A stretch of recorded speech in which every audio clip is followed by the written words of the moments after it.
Now, this is a fairly sophisticated, one might say, representation of a new religion that has come in to replace the old.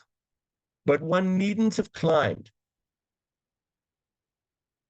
to the top of the cathedral to find these statues. One could walk into almost any church in Europe, and illiterate as most Europeans were, you didn't need more than that to understand this image.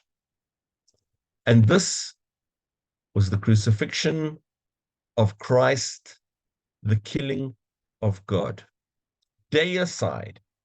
Deicide is a crime, the most heinous crime possible, the killing of God.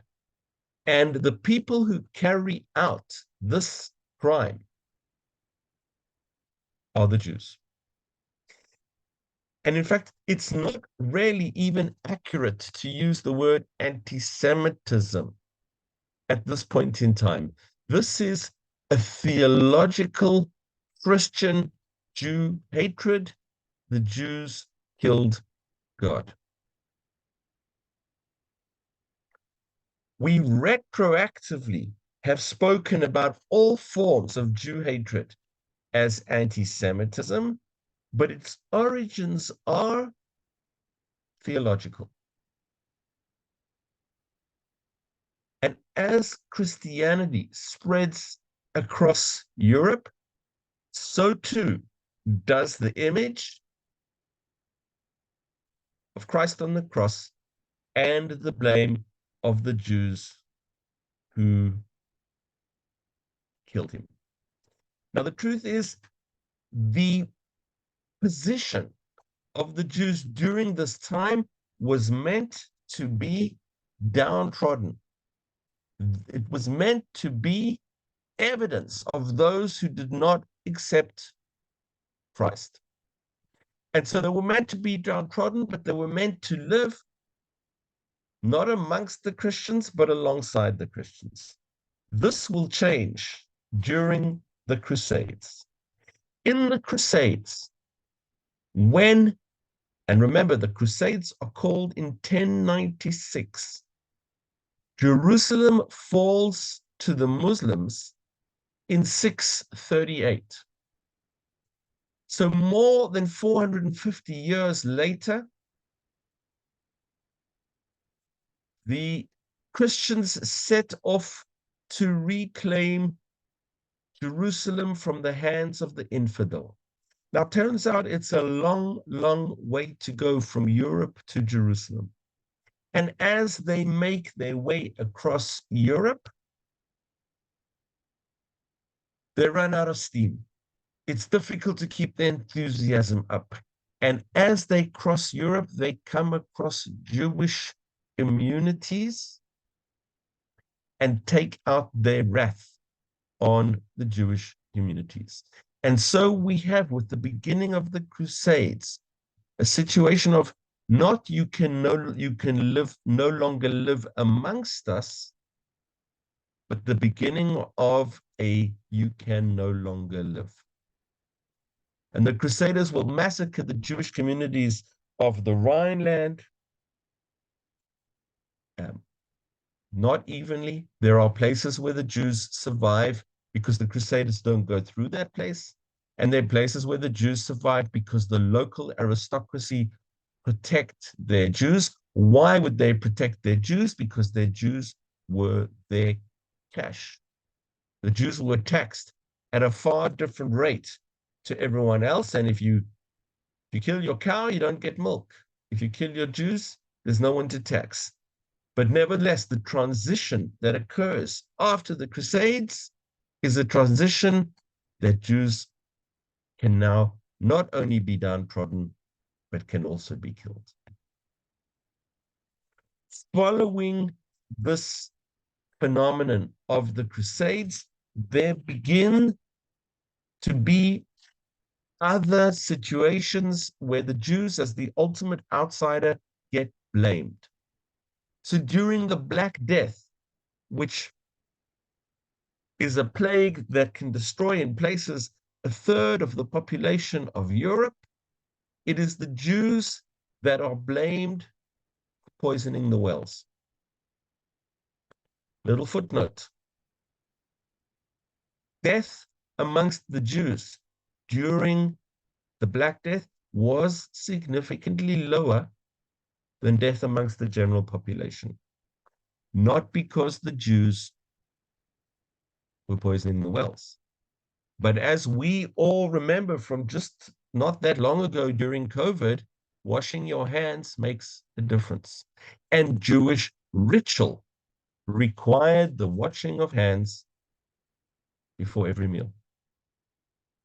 And so Jews were the outsiders. They also lived in isolated areas, and yet they were massacred in response to the Black Death as it spreads across Europe. And this concept of inverting reality, something happens and the Jews are blamed for it, is a phenomenon that we will see takes place at many different times historically. Perhaps the most dramatic image from the 15th century is the infamous depiction of what was called the Judensau, the Jews' pig. And here you can see this is a woodcut, and it was a stamp that was put on paper, and Jews and people saw this image where you see a pig and you see Jews suckling on the pig and Jews eating the excrement of the pig. Another example of inversion. We know, they knew that Jews didn't go anywhere near pigs. And yet when they wanted to depict the Jews as being revolting, this inversion of what the Jews couldn't do being depicted as what they did do is a phenomenon that we will continue to see as we go forward in time. All of what I'm referring to is still within the framework of the religious anti-Jewish sentiment. The Jews were the outsiders, they were the non-Christians. In a Europe in which everyone else was Christian, the Jews were the ultimate outsiders who had murdered God.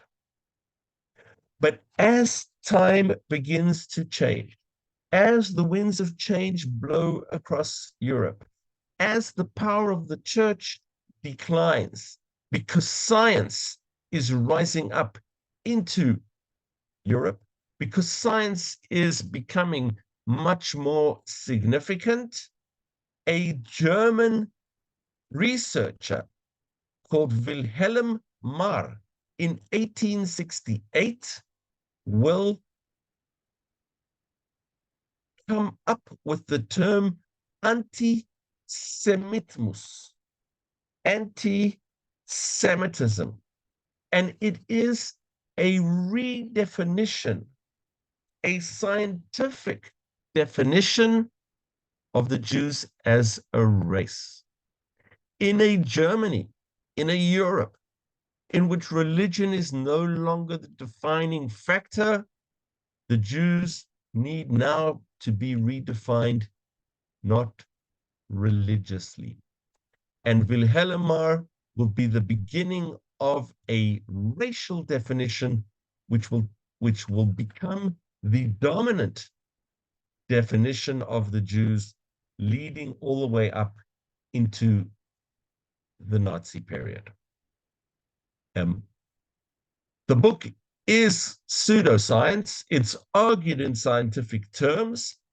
There was, at the time, a theory that didn't only apply to Jews, but also saw Black people and white people as being different, saw Slavic people and Aryan Central European people as being different, but again, the Jews would, it was taken to the extreme in the case of the Jews.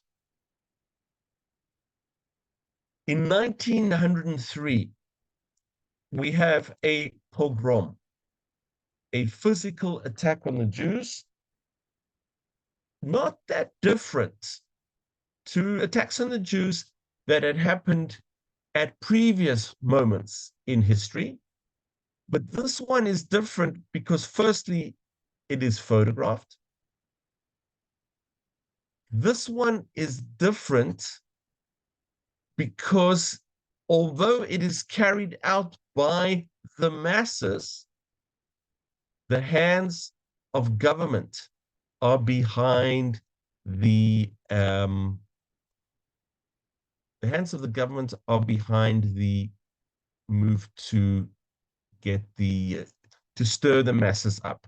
And I'm sorry to tell you, but my cat is, of course, entering the room.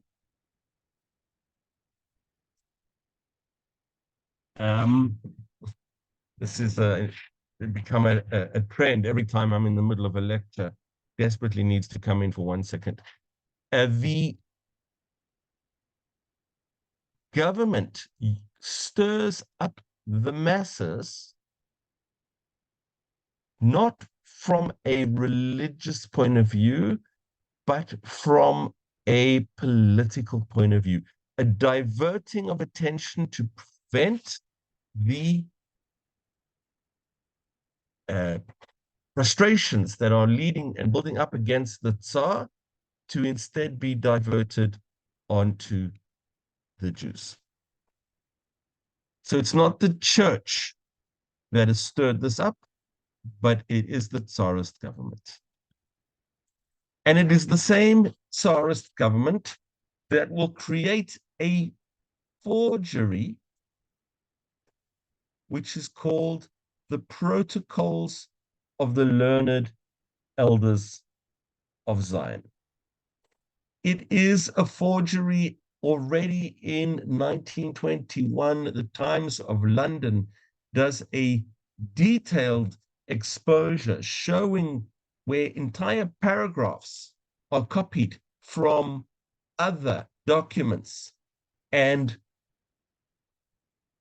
put into this forgery, but that's 1921. The book is released in 1902 or 1903, and it portrays itself as the minutes of the secret plans of the Jews to rule the world by manipulating the economy, by controlling the media, and by fostering religious conflict. This book is still published yearly. It is currently published in Arabic. It is currently published in Persian. You can go online and buy copies of the book in nearly any language until today. Notice, it's now a conspiracy.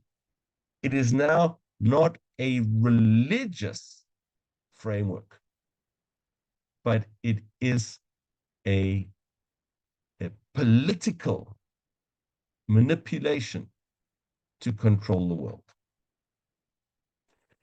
Each time a new expression of anti-Semitism comes up, it doesn't completely replace the old ones, kind of fade into the background, but they're still there. It's just another layer of Jew hatred that gets added on top of the previous layer. And of course, it is against this backdrop that Adolf Hitler will come to power. Adolf Hitler will come to power having read Wilhelm Marr, having completely seen the Jews as a racial group, and having imbibed the ideas of the protocols and seeing the Jews as trying to take over the world. And his role as the hero to prevent the Jews from taking over the world. And we can see how this is expressed in this example of Nazi propaganda. So what you're seeing is the globe, like a big apple, a big piece of fruit.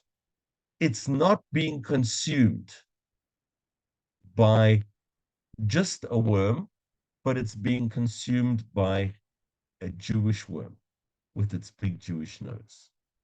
The Nazis always combined both sophisticated and very crude propaganda. But if you look carefully at the eyes of the worm, you will notice that the one eye is the dollar bill, and the other eye is the hammer and sickle. The Jewish conspiracy. They will use whatever they need to take over the world. You're scared of the capitalists? It's the Jews. You're scared of the communists? It's the Jews. The Jews are pulling the strings behind the scenes. This was an early idea from the protocols. Hitler will take those same ideas and both on a very primitive level through posters like this one and on a more sophisticated level through some of the speeches and things that he wrote, will depict the Jews as being poised to take over the world. In 1917, Winston Churchill will write an article in which he favors the Jews, or in which he says we should work with the Jews to fight to win the war. This is World War I, because the Jews can control both America and the communists. So he writes it from a positive point of view. But the point is the idea that the Jews they're the outsider and they're connected, and therefore, if someone becomes a communist, that's not a Jew, we relate to the person as a communist. And someone becomes a capitalist and they're not a Jew, we relate to the person as a capitalist. But if a Jew becomes a communist, they must still be connected to all other Jews. And it is against that is the one element of Hitler's anti-Semitism. And I'm not going to be talking now about how the Holocaust, turning points within the Holocaust story. That's way too large for the scope of this lecture. But I do want to look for a moment at what was called the Nuremberg laws. Because if we go back to Wilhelm Marr, Hitler draws his inspiration from Wilhelm Marr as well, that the Jews are a race. And when they pass the Nuremberg law, which limits Jewish behavior, limits Jewish ownership of property, Jews being able to work in certain professions, Jews being able to enter stores at certain hours of the day, which will gradually curtail Jewish possibilities. Some Jews think, well, maybe I should just convert. I'm not that religious. I don't care that much. My children are hungry. I want a job. Let me convert. But the Nazis will come up with a racial definition of who is a Jew. And if we look at the screen where the arrow is showing, here we can see 4 German grandparents, 2 German parents. The person is a German. And we can see 4 Jewish grandparents, 2 Jewish parents, and the offspring is a Jew. But the Nazis will go down to defining a Jew as someone who has 1 Jewish grandparent. And it doesn't matter if that person converts to Christianity. A woman at 18 converts to Christianity, marries a Christian man, raises her children as Lutherans. Her grandchild, from the Nazi perspective, is no different to these Jews. It's in their blood. So we'll notice that there are several different parallel definitions or several different parallel sources of this anti-Semitism. It is both a conspiracy to control the world and a race, and the religious elements have never completely disappeared. This Hitler's innovation is that it becomes central to his party vision. It becomes central to the way that he operates across Europe. And we know, of course, the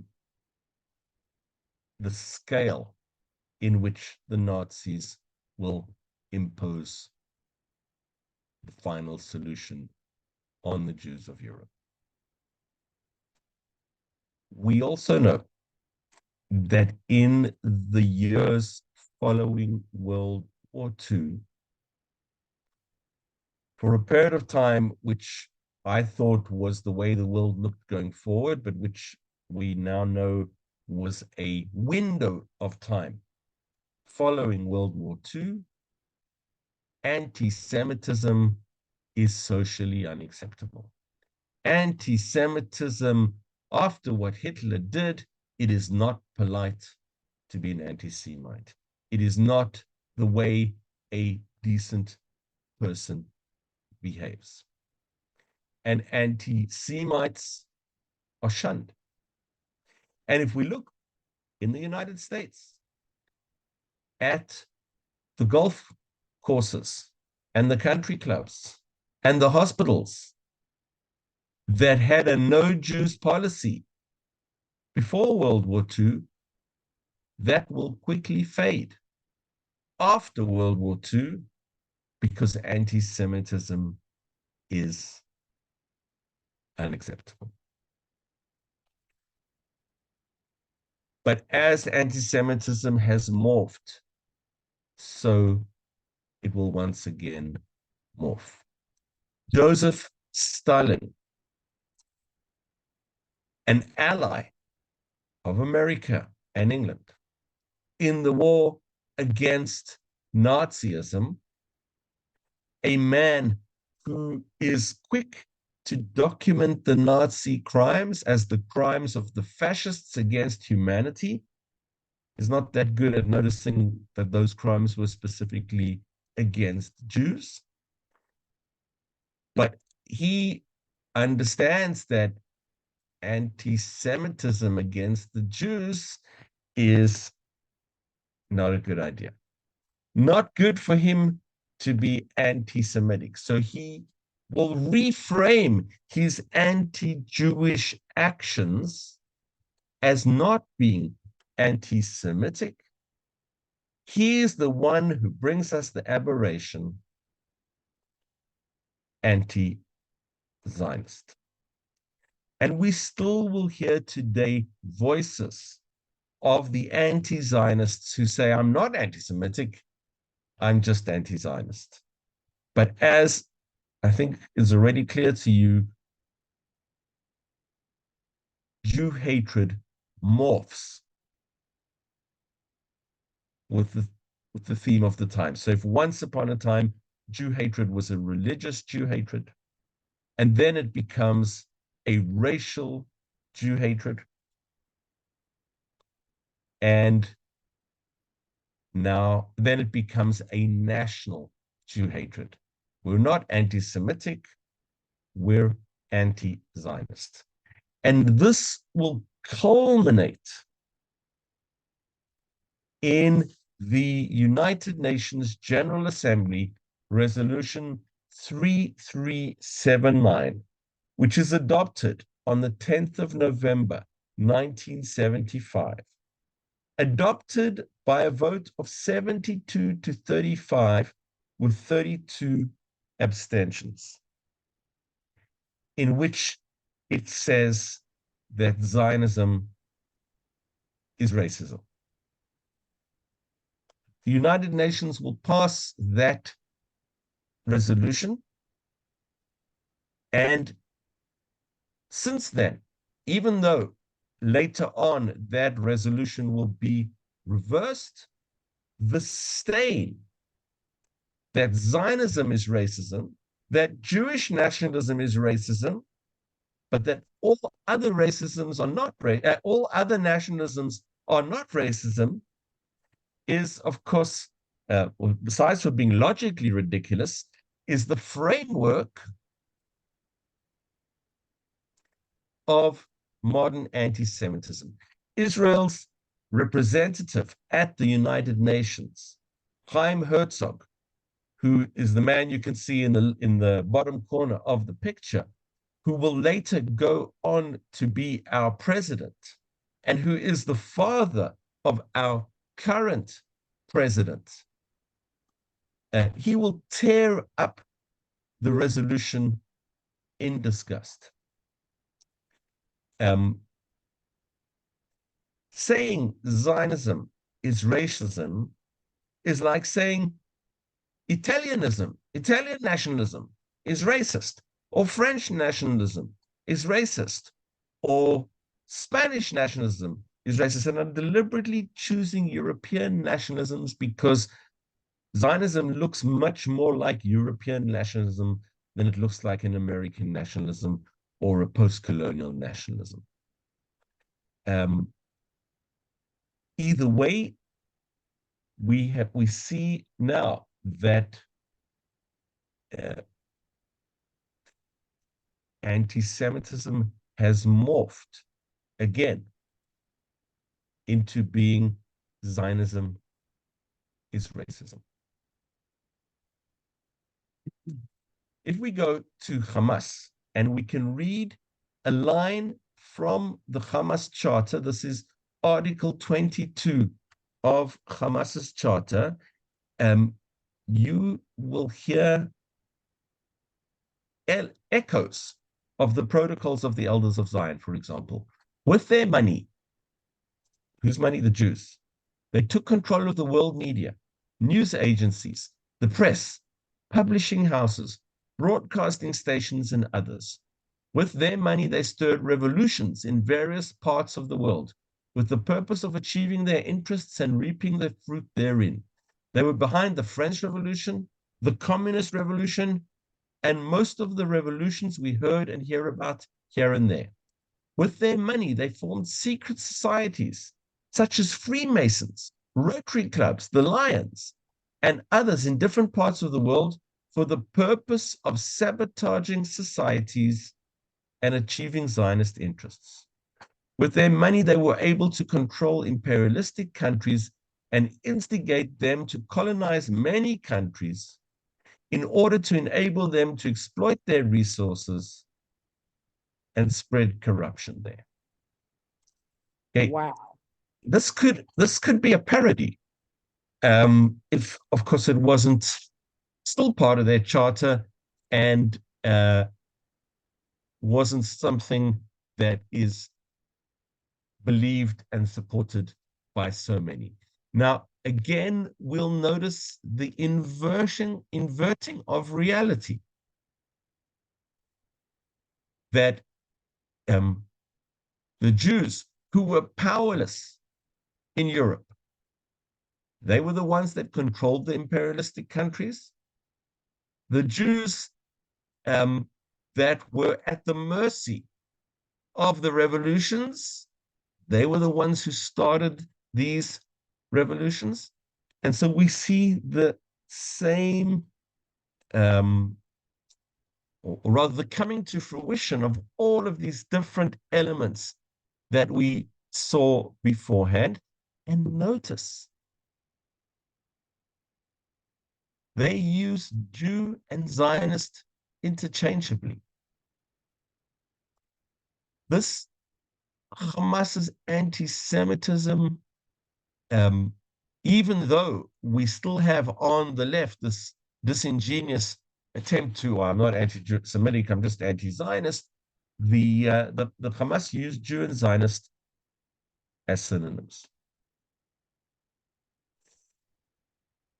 Conor Cruz O'Brien once remarked that anti-Semitism is a very light sleeper and that it reawakens in whatever the current context is. So once upon a time, it was about religion, and then it was about nationalism, and then it was about race, and now it is about human rights.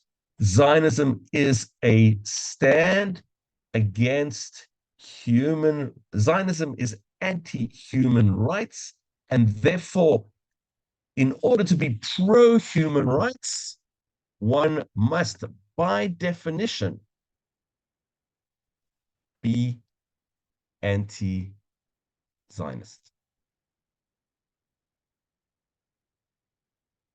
So we can see the mutation of anti-Semitism, that anti-Semitism, the anti-Semite of the church in the 14th century wouldn't recognize the anti-Semitism of today.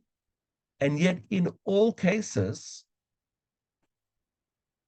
it is the dominant philosophical framework of the time that is taken out against the Jews, borne out against the Jews. And Jean-Paul Sartre wrote, never believe that anti-Semites, this is his spelling, that's why it's spelled like that, are completely unaware of the absurdity of their replies. They know that their remarks are frivolous, open to challenge, but they are amusing for themselves, for it is their adversary who is obliged to use words responsibly, since he believes in words. The anti-Semites have the right to play. They even like to play with discourse, for by giving ridiculous reasons, they discredit the seriousness of their interlocutors. They delight in acting in bad faith, since they seek not to persuade by sound argument, but to intimidate and disconcert. If you press them too closely, they will abruptly fall silent, loftily indicating by some phrase that the time for argument is past. There is no real point in arguing with the anti-Semites in any generation. The religious anti-Semite, the nationalist anti-Semite, the racial anti-Semite, and today the human right anti-Semite. Because there is no possibility of engaging them in serious conversation. So how do we know when something is anti-Semitic? How can we determine whether someone has legitimate criticism of Israel? After all, you as Americans may, from time to time, have legitimate criticism about your government, and you as Americans may, from time to time, have legitimate criticism about something that is carried out by France or North Korea or any other country. What is it that makes a comment about Israel, and by the same token, a comment about the Jews, into an anti-Semitic comment? It is the 3Ds. The man in the picture that you can see is Natan Sharansky, Anatoly Sharansky. He was a Jew, a Zionist, who was made a request to leave the Soviet Union to return to Israel, was denied that request, was imprisoned, becomes the most famous of the refuseniks, eventually is released, makes Aliyah, comes to Israel, and has held a whole lot of different roles in Israel. He comes up with what we call the 3Ds. Delegitimize, demonize, double standard. So, for example, right now, there is a war going on in Gaza, and Gazan civilians have been killed in this war. And most Israelis are not celebrating that fact. We are cognizant of the fact that the ratio of civilian to military deaths is lower than at any other conflict in history. And yet Israel is being held to a standard that we are committing war crimes. That's a double standard. If the United States actions in Mosul would have been held to this standard, if the West's actions during World War II would have been held to this standard, then there wouldn't be a double standard. But right now, there's a double standard. More than that, there is a demonization.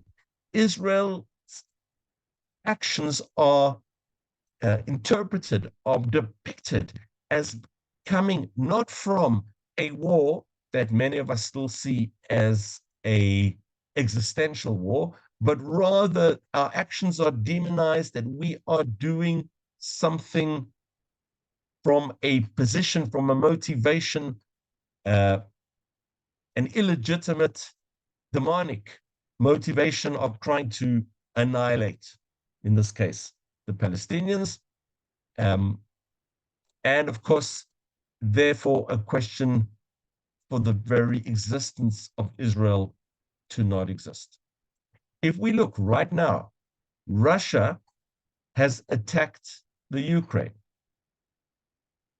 Nobody is calling for Russia to no longer exist. There are people calling for replacing of Putin. There are people calling for, for the end of the war. Those are legitimate calls, but nobody is calling into question the very legitimacy of the Russian state. And yet constantly, we are hearing voices that call for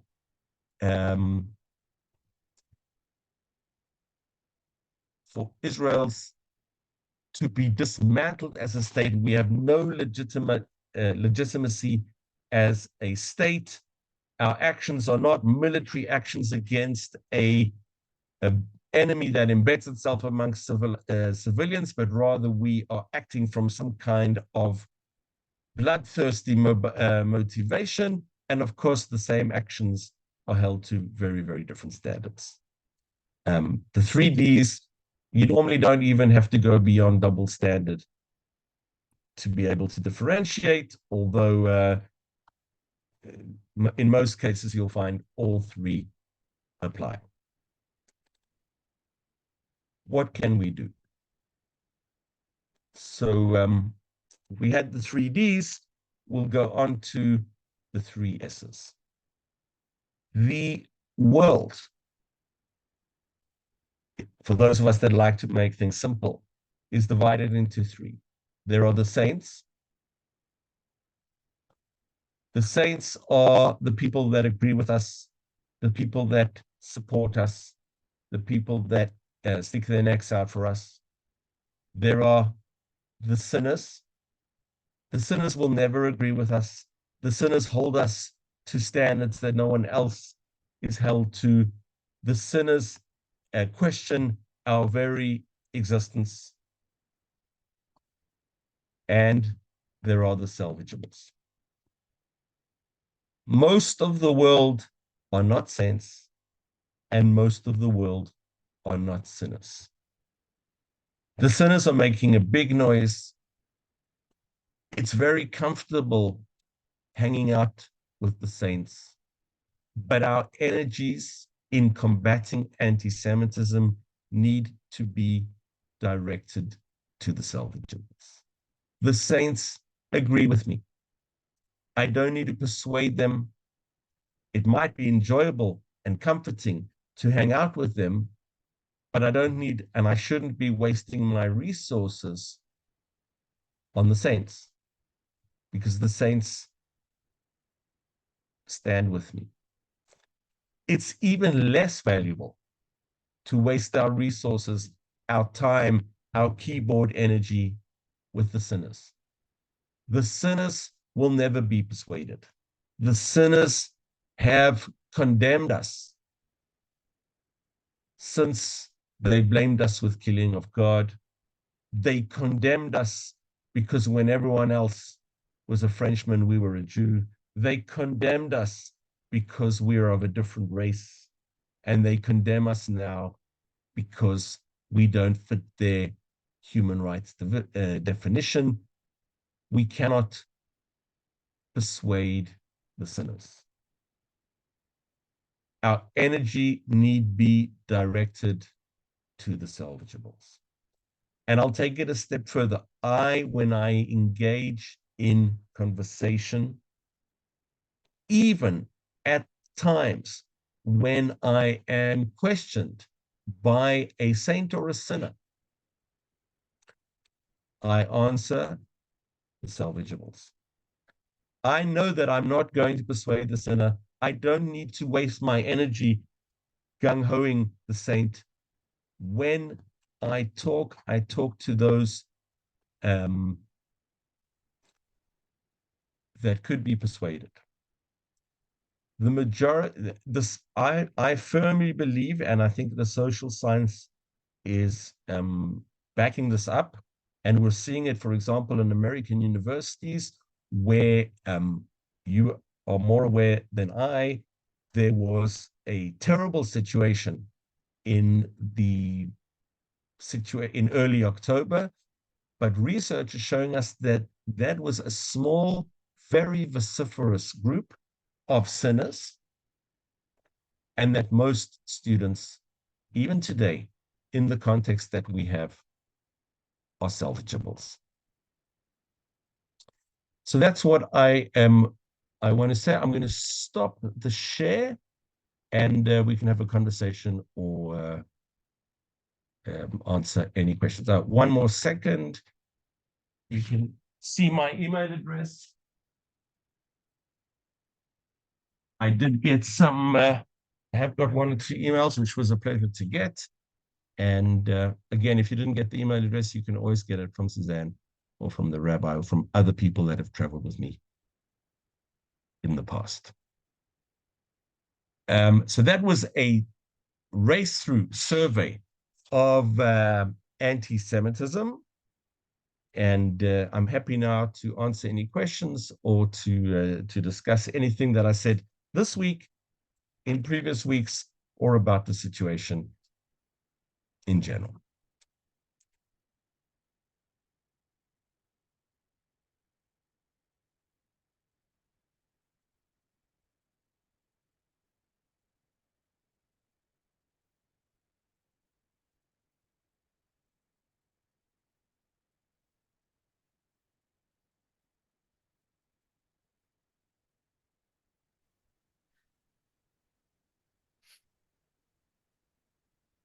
I have a question. Teresa, yes, please. Oh, yeah. So what would be, you say when you're presented with in conversation, you focus on the salvageables. What is the argument you want to make to them? Well, I mean, it depends on the context, but most people recognize that all nationalisms have objective elements to them and subjective elements to them. All nationalisms, say we share a common language, we share a common religion. Somebody is not muted. We share a common language, we share a common religion, we share a piece of territory, we share a history. We are a nation. You can measure the language, you can measure the religion, you can measure the territory, except there's probably someone else that overlaps with you somewhere on the border.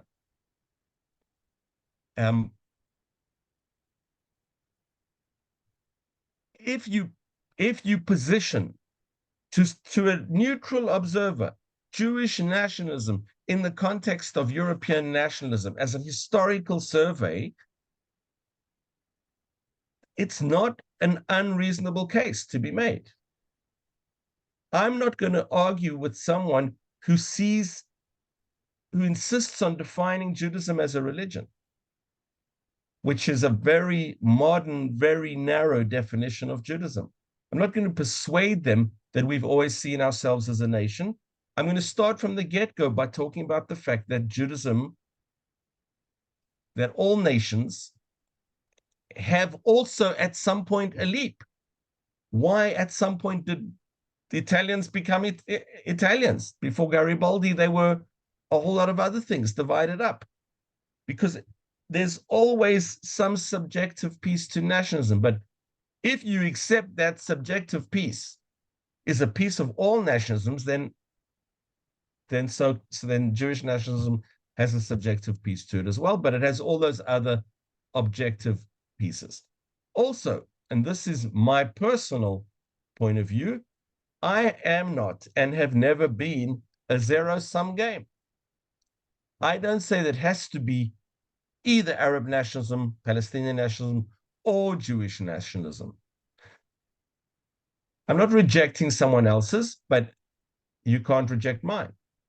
So I would get involved, but in talking to the listener and not trying to persuade someone that's already defined me as a religion and therefore I can't have a state because religions don't have states, or someone who has defined my nationalism as illegitimate because numerically there were only so many of us in the country at the time, or whatever other angle they choose to come in. I'm not going to get involved with them on that.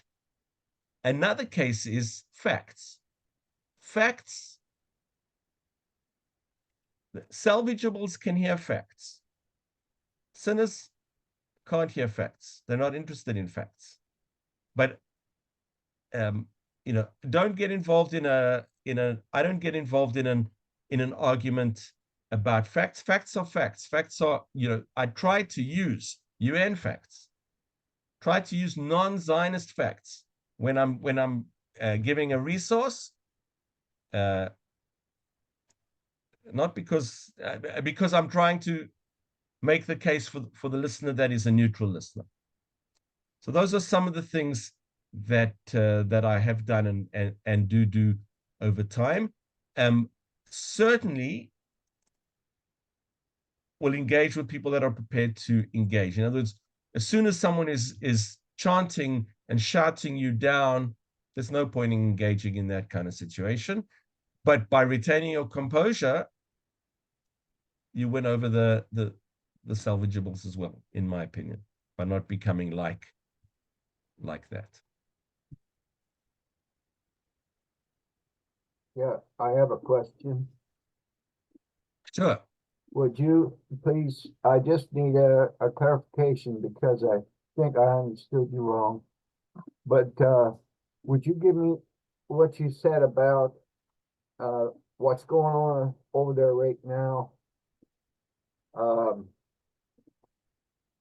It sounded like you said that which is it? Are the casualties on the civilian side versus the casualties on the army side? Could you give me that again? I know you said that, I just can't. So, sure.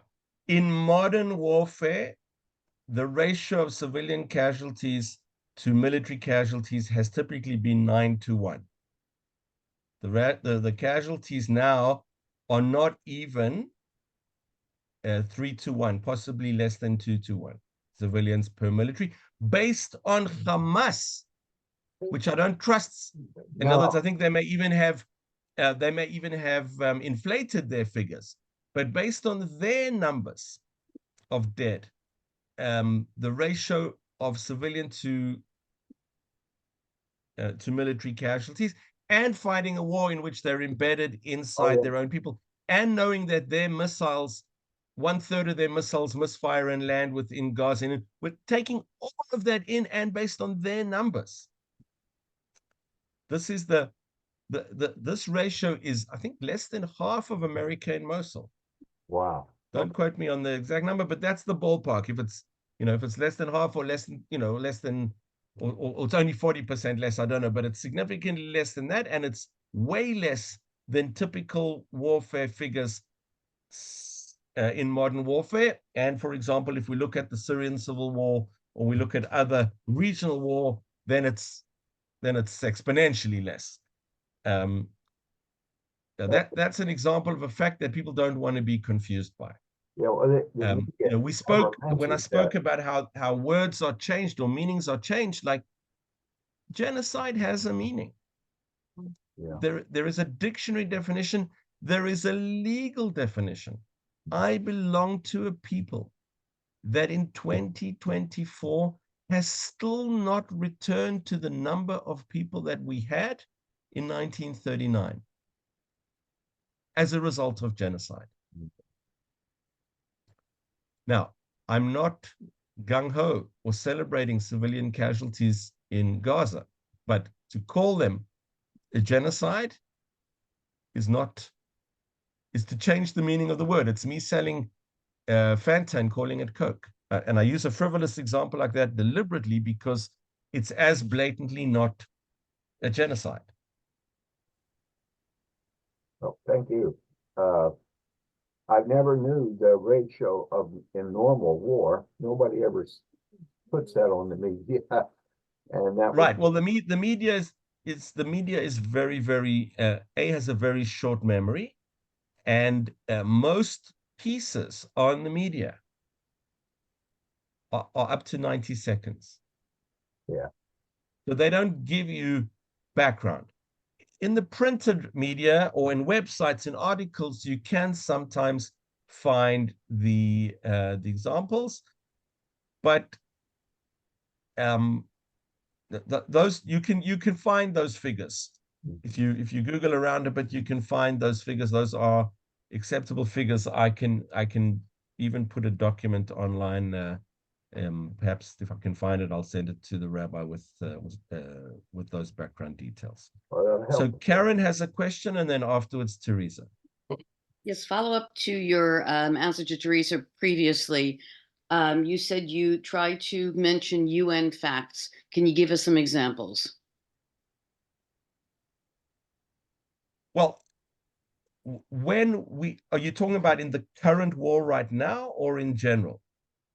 Either one. If you're talking with a salvage, even the question of the number of casualties.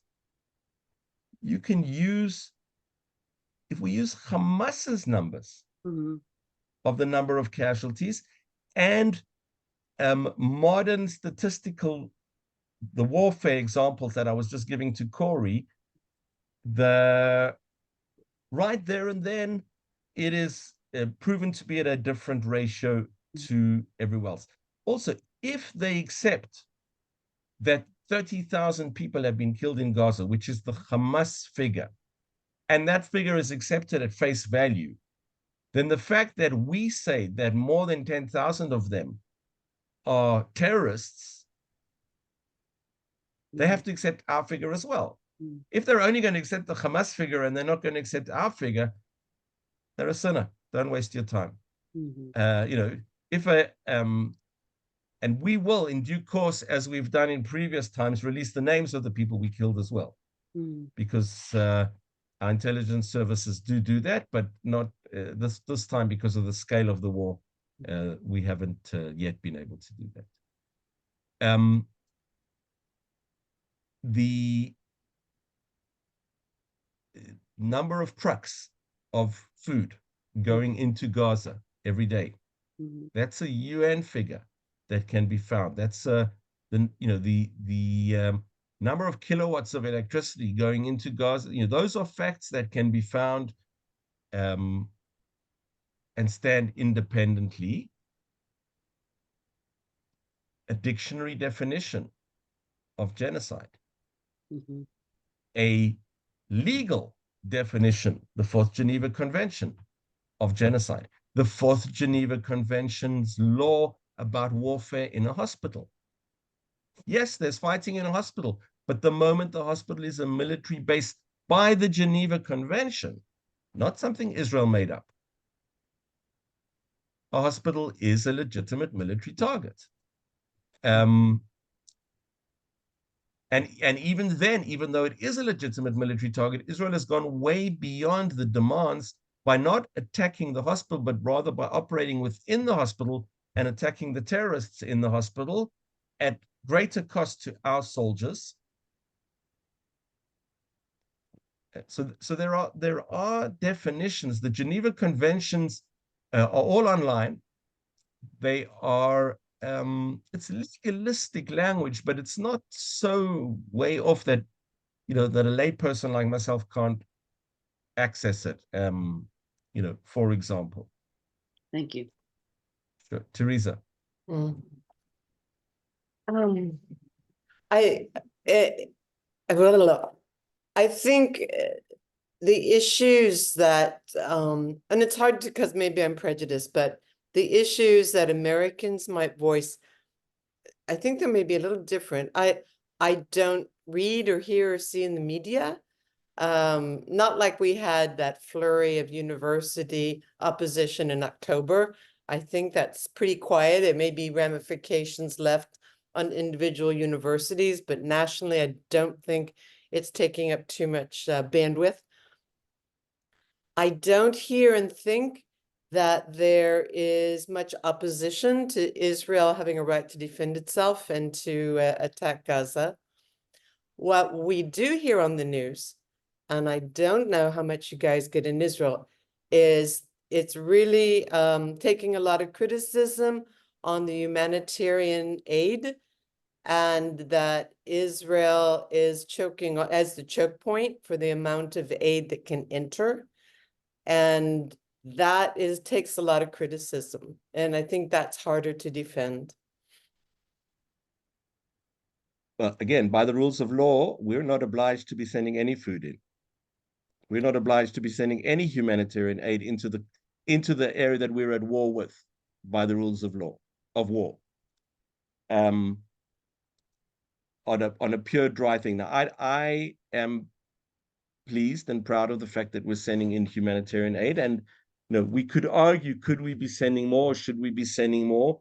Israel, the army unit operating today in the hospital in Khan Yunis recovered the box with all the medications that were given to the Red Cross for our hostages unopened.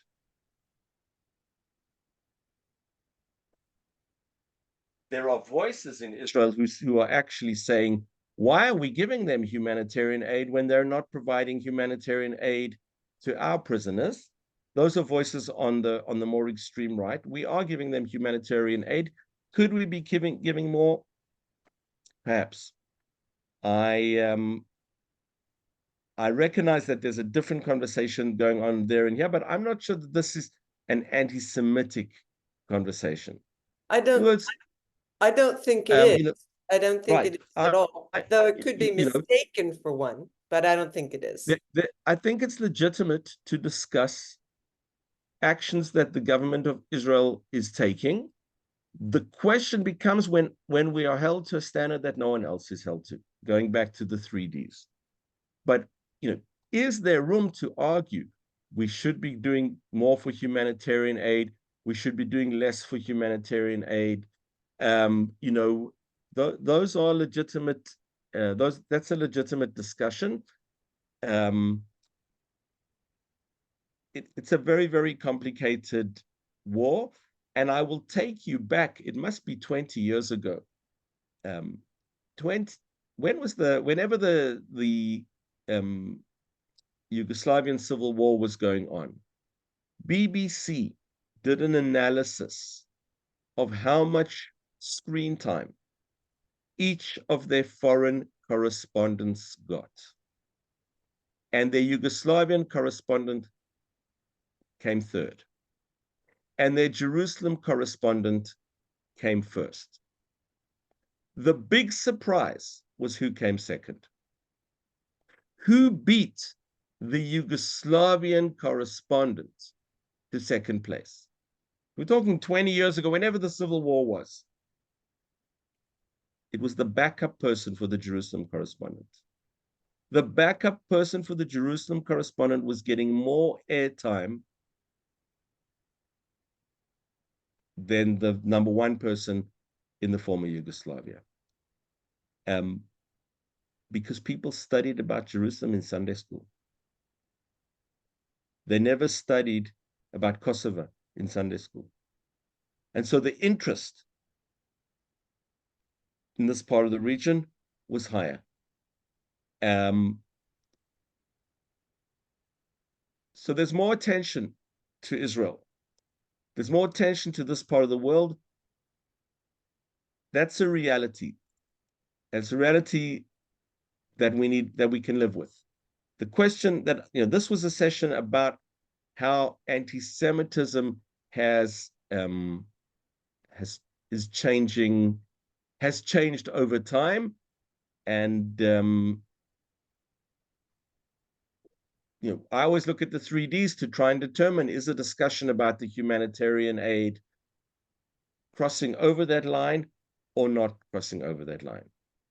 But I want to tell you, Teresa, that recently I attended a Zoom class. Not only do I give them, I also go to them, which was a briefing about the situation in the United States, the Jewish situation in the United States, and apparently Jewish families are making decisions about which schools their students' age kids are going to go to based on, is that a school where their kids will feel safe? Is that a school where their kids not just will feel safe, but will be safe? Okay. Apparently, and again, it never crossed my mind, but apparently in previous years, parents considered not sending their kids to, for example, a school in Florida because the morning after pill wasn't available. And if someone needed it, that could be a problem. That was the kind of thing that was, in the weighing up of different possible, whereas now Florida schools are very, very popular. Tulane is very popular. Certain schools are more popular than they were before because of the atmosphere for Jewish students on campus. So I think that, I don't know if this is connected to whether there's an extra 2 trucks of humanitarian goods going in or not, but I think anti-Semitism is unfortunately back in how people are making decisions. At least according to this briefing that I received from a JCRC professional from Boston, not something that I didn't go double check his figures, but I took him on face value. Thank you.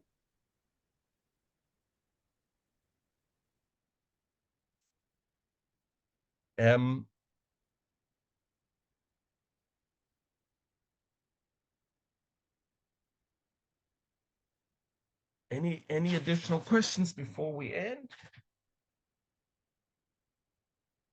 So I've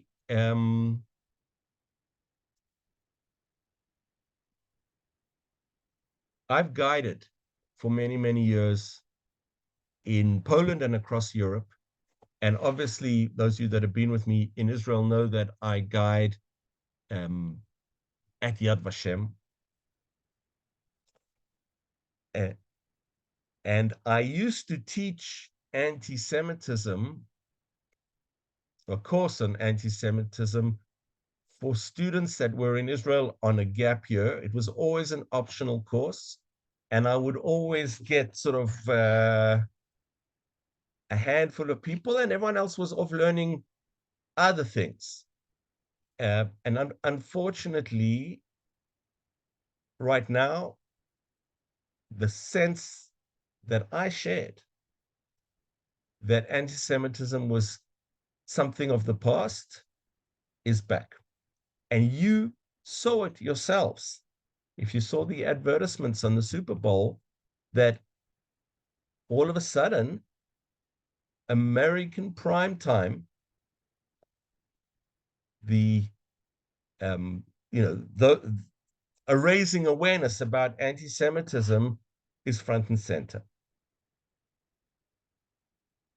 I found the one advert with the swastika on the painted on the door of the garage, and then the neighbor who painted it over. I found it very, very powerful, but it also struck me as if it was focusing on the wrong challenge. I don't know if our main challenge today is coming from that blatant, harsh anti-Semitism from the right, and how much of our threat today is coming from a more nuanced, human righty, double standard anti-Semitism from the left. They both are challenges.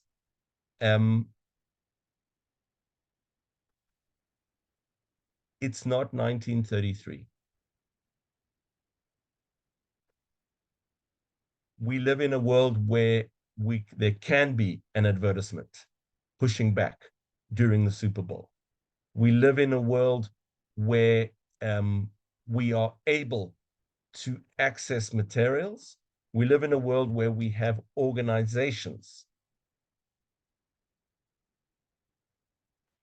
that are dedicated in the public sphere to combating anti-Semitism, and it's certainly around. I'm not yet pessimistic. I think we're going through a difficult patch, but I have lived with the idea that the good guys win in the end. Whether, that's my understanding of history. And we need to put up the fight. We can't just glibly expect someone else is going to do it. But I don't want to leave you at the end of this session with a sense of pessimism. Right now there are negative atmospheres in certain places, but already there's been a pushback, at those universities whose leadership were unable to clearly condemn anti-Semitism. So 2 of the 3 of them are gone already, and there's pushback in other places as well. So I don't want to end this session on a pessimistic note. If there are no more questions, I will say that it was a pleasure. I always come out of teaching, it's now 12:15, and it'll take me an hour to sort of calm down before I'm ready to go to sleep. So it stirs me up. I hope it stirs you up and gives you something as well. And hopefully we'll get to meet down the road, either in additional Zooms or on the next Israel trip, whenever that will be sometime in the future.